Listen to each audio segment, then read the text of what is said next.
Building an altar seems kind of an odd thing to do in modern times, but it is a very ancient practice. It is not a Christian practice solely. It's not just an Old Testament Jewish practice. It is a general practice of ancient religions. Lots of people use this type of a thing to kind of engage their faith, engage their God. For most people, it was a point of kind of bribery in one sense, right? You would bring an offering to your God to appease them, to maybe request something, to help maybe something go right in your life. It was a very distant type of relationship. But in the Old Testament, when an altar is used, something is built, and while you do bring a sacrifice, the main idea of it is that it is the connection point with God. That where you build an altar, it's because either God has shown up or is going to show up. And then he meets you at this place. And so you go to a place and you just don't build a fire. I mean, that's just a campfire. That's why you take stones and you build something up. It signifies something special and something unique, and that you offer something. And it's a beautiful picture when God kind of meets people at these altars. And so they used this as a common practice. They didn't have church buildings necessarily back in those times, or if you were way out there, this was your spiritual practice. And so while you might have your kind of normal routine of your life, you're taking care of the flocks, herds, you're a farmer, whatever, kind of normal life, they had this routine of kind of going and saying, it's not just that I kind of think about God and go, hey, I'm spiritual. They would go, we have this practice, and we go and we use this to have a meeting place with God. And so this was used all the way from the earliest records of the Old Testament, gone up through and into Moses. He used it out when he was leading the people in the desert. And finally, when God gave the law and set up the whole temple system, God recognized this and said, you will have an altar with fire on it in the temple. And you might go, well, yeah, of course. I mean, you're going to sacrifice there. But he had a special rule on this altar. It's in Leviticus 6. He said, the fire on the altar must be kept burning. It must never be allowed to go out. It must never be allowed to go out. We heard that last week if you were here from Carol, the lady speaker from the conference. She loves this verse. Why should the fire never go out? If it was just about sacrifice, it was about what we brought, well, why don't you just light it when it's time to sacrifice? Because when we're talking about God, the God of Abraham, Isaac, Jacob, the God of the Bible, the altar and the fire on the altar represents his presence. It is that connection point. It's his presence. And so when he sets this up in the temple, he goes, you are going to have the altar of fire there. It's not just for when you bring a sacrifice. It will always be burning. It must never go out, so that you will know that I am always with you. I'm always for you. I've never abandoned you. I will not leave you. You must keep the fire going, because as it represents, it tells you, it's a physical expression of who I am in your life. It must never go out. And so that's the series that we're going to be doing. We're talking about the altar of our lives, about God's presence, and the things that the commitments that God is calling us to. So, this was set up in the temple, but people continue to use altars even outside the temple. If they were far away, they couldn't make it there, they would still build altars up on top of mountains and, have a connection point with God. And there's this one unique story about a prophet who was going to build an altar on top of this mountain. And it was going to be an altar of decision. He called people together, people from all across Israel. There's probably thousands of people there. And it says this, he says, Elijah went before the people and said, how long will you waver between two opinions? If the Lord is God, follow him. If Baal is God, follow him. He's bringing people to this altar to make a decision. How long will you waver between two decisions? Maybe you understand what the decision about, but he's going, this point, this place, this altar is about this decision. Have you ever wavered on some decisions? You got, there's like really a tough choice here to make. It happens weekly at our house. Vanilla or chocolate? Strawberry. Now, in progressive Christians, Neapolitan. But, then, just when you thought you had that figured out, they started putting chocolate chunks in there and peanut butter cups and moose tracks and all that good stuff in there. And like now, going past the ice cream counter is like a crisis. What are we going to buy? We got 6 mouths. I mean, it's all ice cream, so hey, right? There was, my favorite kind is out in California. I long for it. Albertson sold it. I don't know the name of it, but it had like banana ice cream with chunks and oh man, it was good. I'd have sold off my 4th kid for another one. Sorry, Zach. Maybe my 2nd one. She's not here. Well, tough choices. What my kids like to do is they like to buy tea berry. Have you ever had that? It's nasty. I think they found it in a POW camp. Tell us all you know or we'll make you eat this. They like to buy that because they know I won't eat it, and there will always be ice cream. You buy anything else, chocolate, vanilla, I don't waver. Yep, I'll take it all. This is an easy choice, right? Do you waver? That's a silly choice. There are more important choices in life. My kids are starting to kind of go into that phase. Maybe you're in that phase of kind of going, what am I going to do with my life? What type of career path am I going to go to? What school am I going to go to?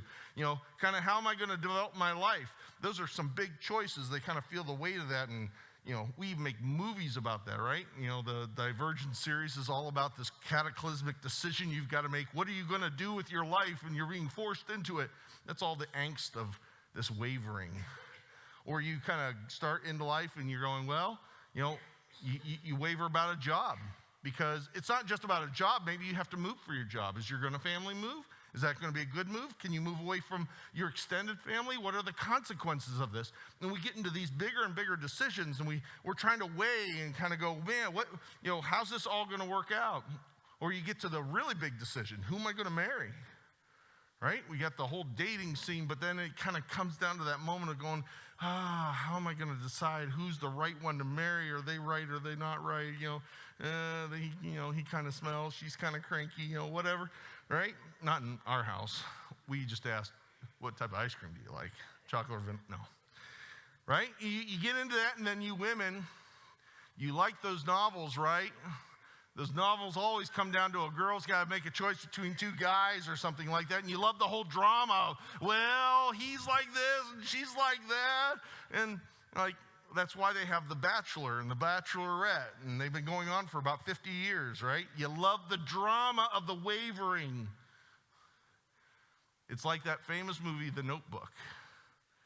It's not just one love story. It comes down to that crucial decision of going, well, who's she going to go with? They're both decent fellas. He's kind of half crazy. He's kind of rich. Who's he going to? And that's the moment you love the wavering. How are you going to sort it out? And there's no option to kind of go, you know what? It all works, so we'll all just kind of hang out together, right? No, there's this pressure. I've got to make a choice.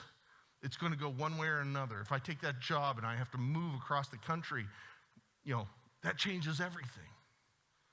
There's something hanging in the balance. And so we find this scene of Elijah on the mountain surrounded by thousands of people, and he's calling out to them and going, will you waver? How long? How long are you going to ride the fences? What's brought us to this moment is that this is ancient Israel. This is the time of the kings, and the people have gone far from God. They've kind of taken the lead of a very bad king, a king that kind of went, you know what, my mom drugged me to Sunday school. I know all the stories, but I'm sick of it. I want to live however I want to. I don't have to listen to God and follow all these crazy rules. I just want to do life on my terms. And as he lived that out, well, what do you think happened to people? Well, if he can get away with it, so can we. And so this faith in the Lord started to kind of fade away. It got so bad that God went, I need to raise somebody up. A man named Elijah. He's a prophet. He's actually one of the greatest prophets. He kind of comes out of nowhere, but he comes on the scene in this crisis moment. Nothing bad is happening. Actually, life is pretty decent for most people, but they are getting a fundamental thing wrong about their lives and about their faith. It's not that they're really kind of abandoned God as much as they're kind of like, well, we'll have God in our life, but we're going to have some of this other stuff in our life. We're going to kind of live however we want to. We're kind of sorting it out. Why don't we just have it all? Kind of a Neapolitan sort of spirituality, right? It's all good. Elijah shows up and confronts the king and says, not only have you been wicked and have done wrong things, you have broken the laws of God, the number one thing you've done is you've cast God to the side. You have diminished him so that the people follow your example, and he has fallen in favor. Even the altars that were once built to the Lord, they have fallen apart and are in repair. People are living however they want to. And so God is going to bring judgment. Not just to bring judgment, but to wake you up. He wants to get your attention. He wants to go, I want to go back to the way it's supposed to be. I want to call you back to this. You can't just keep on living as though I'm on the side or living as I'm not a part of your life at all. You've got to decide. You can't keep on wavering between who I am and the way that you want to live. And so he calls for this challenge. Well, he brings the judgment, which is a drought that comes on the land, and things dry up after multiple years. They're going, God's getting your attention. God's getting your attention. And it finally gets pretty bad in the country. Not quite as bad for us, or ours isn't quite as bad as theirs, but we've been through a kind of a tough 3-year period here, right? Things just kind of been tumultuous. We got the crazy COVID. We got crazy stuff now. We kind of think it's normal, but it's not really normal. People are different, and we're sort of wondering and watching. Elijah comes and says, now's the time to make a decision. Now's the time to build an altar and have God meet us and decide. And so he lays out this case. He's gathered up the people and he says, how long are you going to waver between these two opinions? Now you might kind of go, okay, I get the idea of maybe God, but who's this Baal thing? So Baal was a false god of kind of the cultures around them, and they were adopting it and going, hey, we're going to add that onto our life. Either they kind of dismissed God totally, or they went, got God, we're going to add on this one. Now, we don't do those sorts of things, right? You guys don't have idols in your house. This seems kind of weird and old type of a thing. But the decision is still just as relevant, because while we don't use those things, the decision is of the same type of nature. If Elijah was standing here today, he might ask us, how long will you waver between saying God is first in my life? He is first in my family's life, in my household's life. He is first in this church's life. Or are you counting me like a condiment, something that you just kind of add on, toppings on top of the vanilla or chocolate, something I can add on, but really I can live how I want to. That's really what Baal represents here. I'm going to live by the values that our culture tells us. Chase after things that will make you happy. Sacrifice for them. Because really that's ultimately what an idol is. It's something that I say, I'm going to pursue this because I think it's going to deliver good in my life. So what does our culture tell us? Get financial security. Have a good time. Earn money so you can have toys. Go on lots of trips. Have a good time. That's your priority. It's not that you're against God, and certainly you guys are here, right? You might believe in God even. But really, these are the things that are important in my life. My family, I'm going to sacrifice for my family. They got to be the top sports athlete. They've got to be the smartest kid in school. They got to have every opportunity, so we're going to sacrifice. Or I'm going to chase this, I'm going to chase that. We chase all these things and we leave God on the side. And Elijah is speaking to us today, saying, how long are you going to waver? That you're going to say, well, I want to have God in my life, but I really want to chase whatever I want. God is not going to tolerate that. He goes, no. Just like Notebook. Can't just kind of keep that triangle going. You're going to pick one or the other. I'm a jealous God. And I want the place that I've made for me in your life. So Elijah brings down this choice. He says, how long will you waver? And it's amazing, the response. It writes, the people said nothing.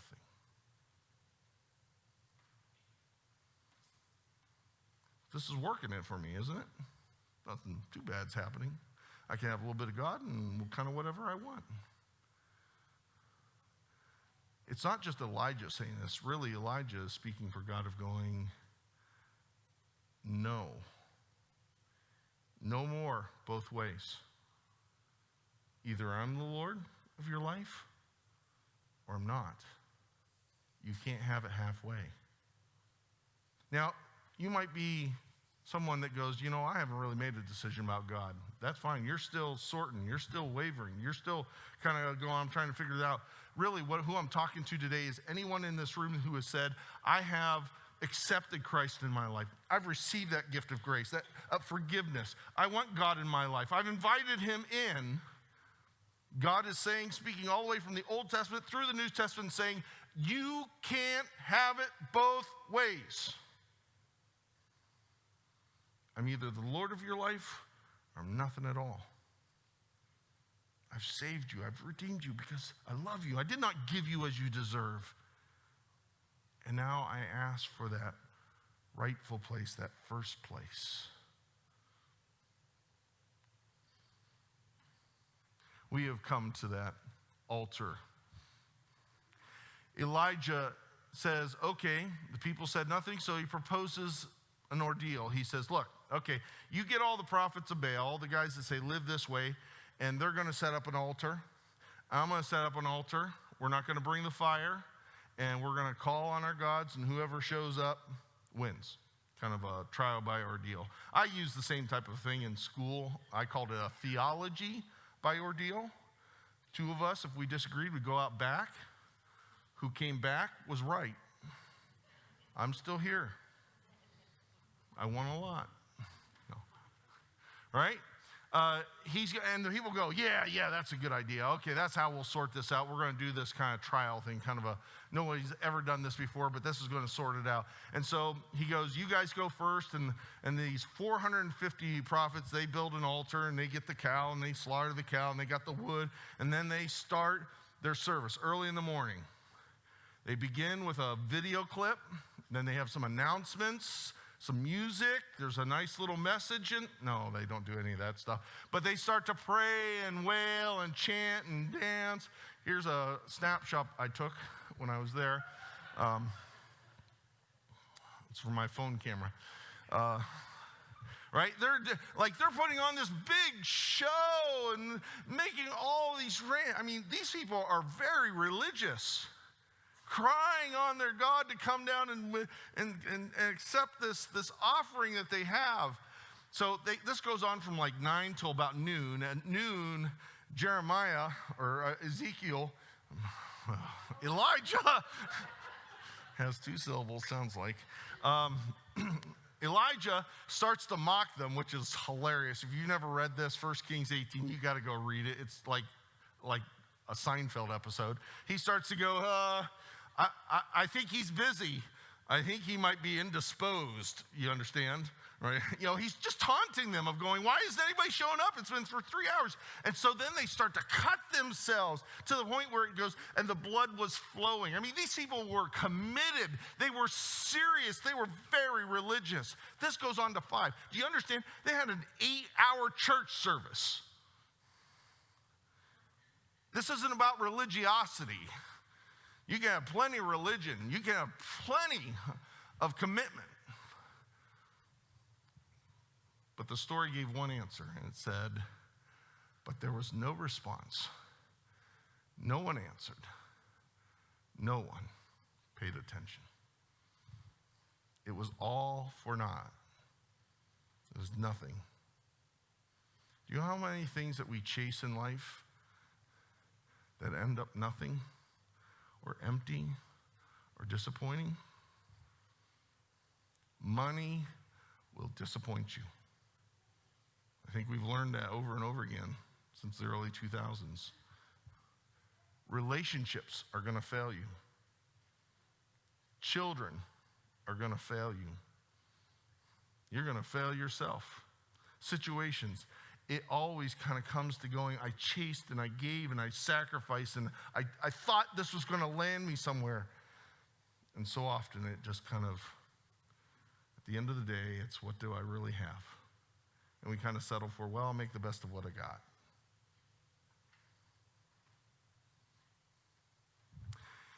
Elijah says, okay, it's my turn. And so he calls the people over. He says, all right, come over here. And they came to him, and he repaired the altar of the Lord, which had been torn down. Right? This had been the state of things. People had forgotten about God. He wasn't a priority. Certainly wasn't first. He had to rebuild it. You know how he rebuilt it? It says he took 12 stones. Each of those stones represent a tribe of Israel. Because the altar isn't stones, it's people. It's us. And he rebuilds this. How's your altar doing? Has it been neglected? I'm not asking about church attendance exactly. I'm talking about the altar of your life. Sitting in disrepair. Yeah, God's in there somewhere in the mix. It's kind of a pile of rubble. But man, he's not first. He's not part of my decisions. He's not part of my values. I kind of make up whatever I want.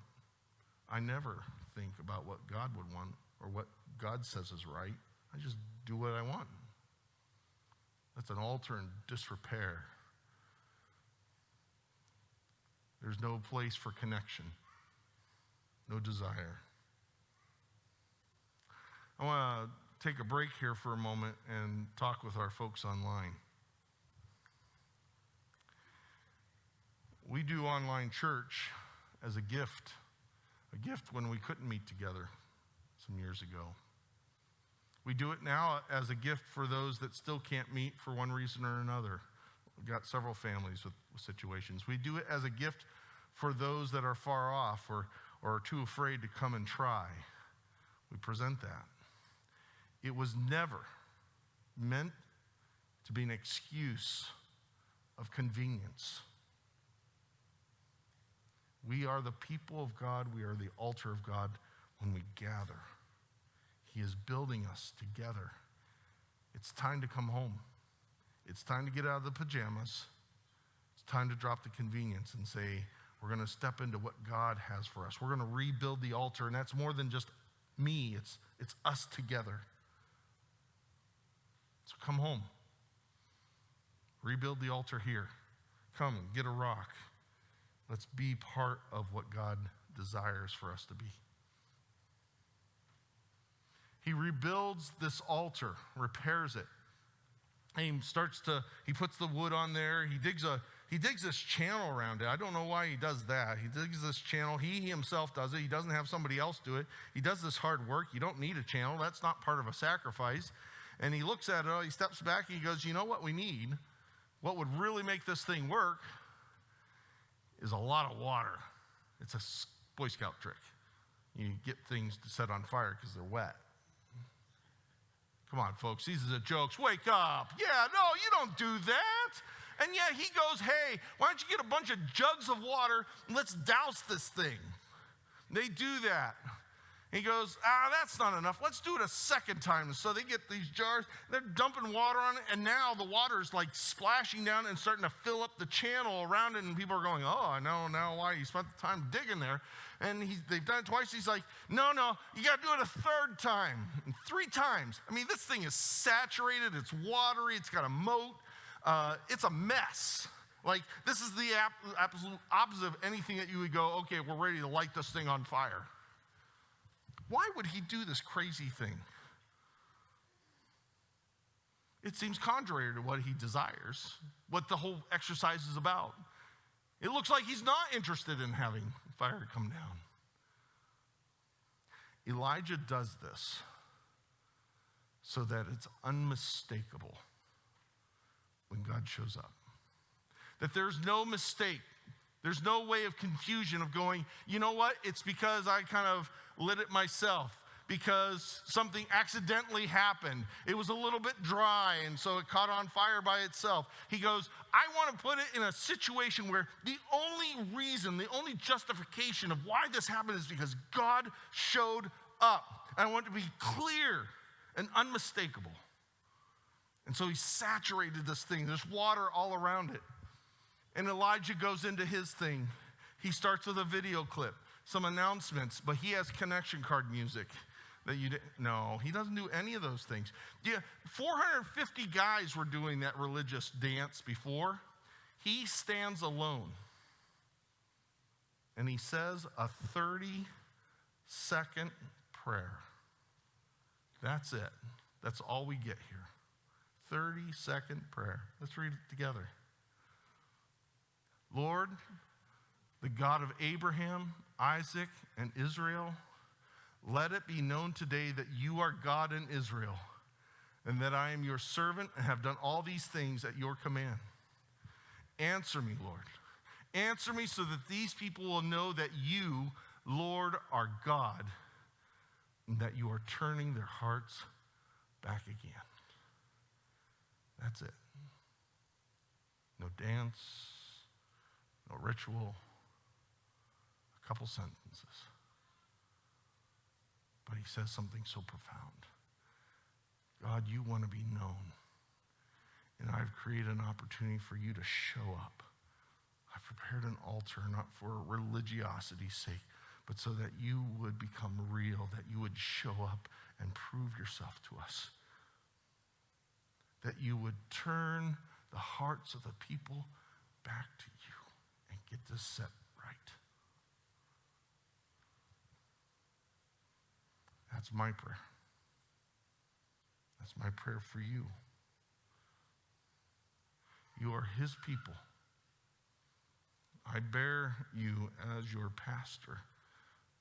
I have that responsibility, and my deepest desire is for your hearts to be fully turned to God, not to waver, not to be half, not to be quarter, not to mess around with God, but to say God is first in my life and my family's life. That's what I want for this year. That's why we're doing this series. We're going to be going through altars of going, God, we want your presence in our life. We want to be a church where it's unmistakable that you are here.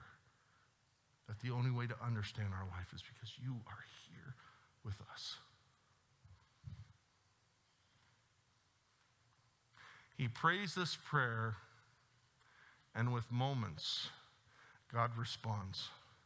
And he sends the fire of God from heaven. We don't know what that means. We don't know, you can find lots of different pictures of it. I don't want to really show you a picture of it because it's everybody's guess of kind of what's going on. But whatever it is, it comes in power.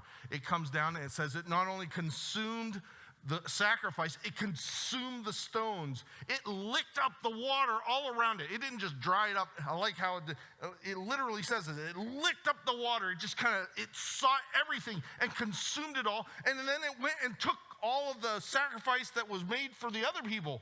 He took it all. This wasn't that's kind of a neat trick. Some fireworks. Isn't that nice? I think it's more a little bit like this, like, oh my goodness, what's going on? Because God is a consuming fire, and he wants it to be known who he is in your life. And there is no halfway, there is no wavering between two things. He is not something to be added. He is first and foremost, and that is what it means to accept Christ in your life. Consumes everything. The fire of God fell. And the people saw this. And they responded with one phrase. Eliah, Eliah, Eliaj, Elijah, Elijah, Elijah. Because that's what Elijah's name means. God is Lord. He brought the message not just as a man, but as his own name. And the people saw it and said, no more. The past is the past. God is Lord alone in our lives. And that is how we will order our lives. I brought you to the altar of decision. And I'm asking you today, how long are you going to waver? What's the state of your altar? Is God on the side? Or is he in the center? Is he the foundation stone? Is he the way that you interpret and understand your life? He only has one place. He says, if you don't want me there, then you get none of me. But today is a day of decision. We've built this altar. We have read the story. We have heard his words. And I want to invite you to say, I want to repair my altar. Not get more religious, not try harder. That's what the other guys do. All I need to do is repair the altar. And then simply ask, will you bring the fire of God in my life? Lord, will you bring the fire again and you won't let it go out anymore? Will you help me to be the man and woman of God that I need to be? Now, before you say yes, I need to warn you. I almost want to hand out those sheets, those ones like, hey, if you get maimed or lost or dead, it's not our fault. The fire of God is dangerous. Don't take this lightly. Don't say yes to him when you don't mean a yes. Not interested. Don't string him along. He's not one to be strung. But if you are ready and you say yes, you better be ready for whatever God is going to bring. Say, I'm ready for you to show up in my life. I don't want the old ways anymore. I don't want to go that way. I want you.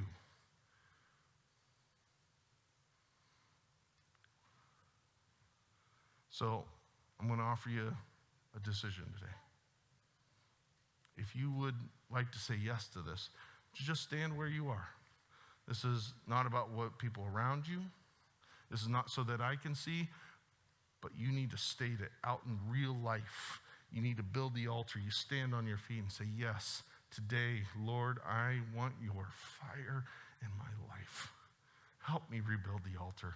It's not just about me trying harder, but I want to welcome you, and I'm ready for you. If you're ready for that, stand up. Be careful. I'll give you a piece of paper to sign. Be careful. Careful. Don't say it if you don't mean it.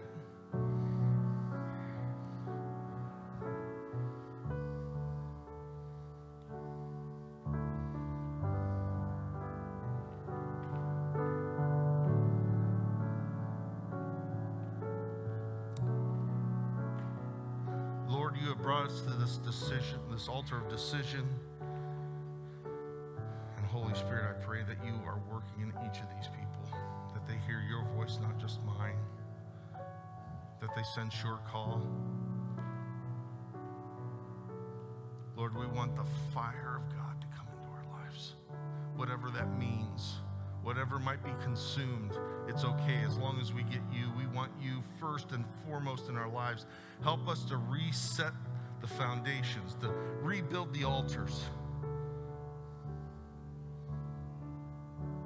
Lord, we give this year to you. We want your favor in our lives, in our family lives. Whatever that means, in whatever way that you bring it, we welcome you. We want your presence. We want all of you. Help us to